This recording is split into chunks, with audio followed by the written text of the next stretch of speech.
Hello, everybody. Appreciate you guys tuning in for a quick update on the 2026 hurricane season and also what is happening across the United States. So, what you guys are seeing right now is an area that the National Hurricane Center just highlighted.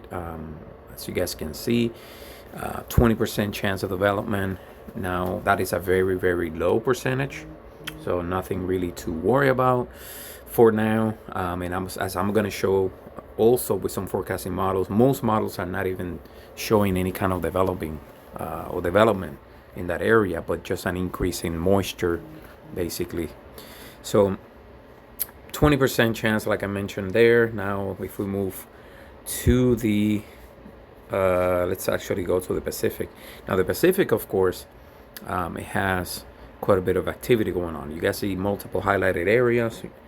We have Tropical Storm Elita. Now let's take a look at dive in and what is going on with Tropical Storm Elita. I mean, the positive thing is it's not going to affect anybody.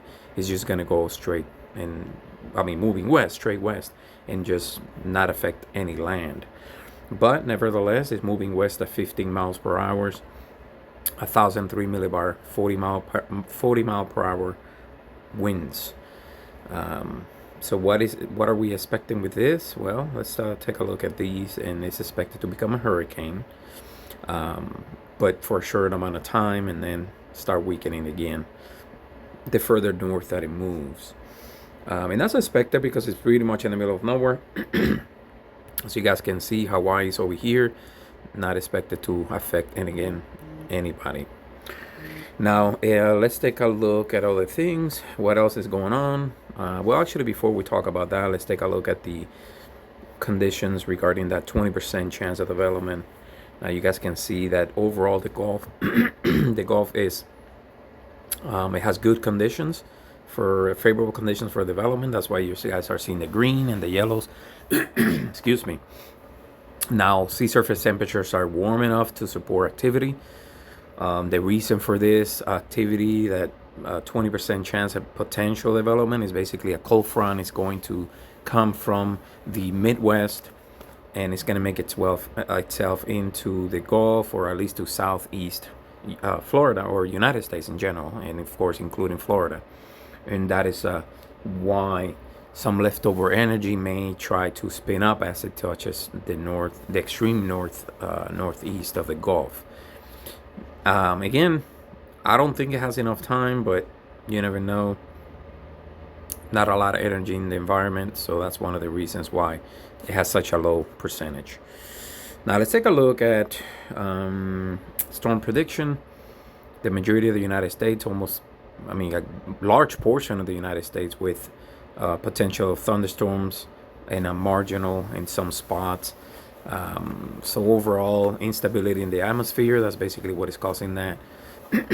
And for the most part, south of the United States, or south United States, basically you have warm waters kind of left, like from the Gulf, emerging into the plains and emerging into Florida. Summertime we get thunderstorms because of instability on the atmosphere, basically. It's typical for the time of the year. Now, as far as the forecasting models, you guys can see just some increase in precipitation according to the icon, or the German model. Now, if I go to the, I believe it was, let me see, was it the GFS? So a little spin up, let me see, 1,000, 1,006 millibar, 1,005 millibar storm, supposedly, according to the Canadian model. Now, the European, again, some increase in precipitation there as well. And then the American model, the GFS, which is usually the bullish one that tries to develop everything. It doesn't really show a whole lot until potentially 10 days out. But of course, in the Pacific, it's a different story. It's basically showing that we should see some kind of developing, and that's the consensus. With a super El Nino happening, it is expected to happen. Look at that. That's basically, again, you see how it goes so bullish, 970 on that storm that we were talking about. Then it has one right behind it on the 970s again, and then it just keeps spin ups and keep spitting storms. Look at that, 939. Now I wouldn't take that. I would take that with a grain of salt, because GFS is known for being so bullish, and then it starts backing up. But let's say if the euro confirms the same thing. Now confirms, of course, that one, and then another storm, but a lot weaker. Now let's take a look at the Canadian. Pretty much in agreement at the same storm, another hurricane right behind it. So multiple. Again, this is expected due to the fact of how warm the sea surface temperatures are. Like if I do, let's go to this here. I mean, you guys can see that you need, I mean, it's warm enough to support activity. Basically, you need at least 26 degrees Celsius, and it is plenty of fuel for that to be happening.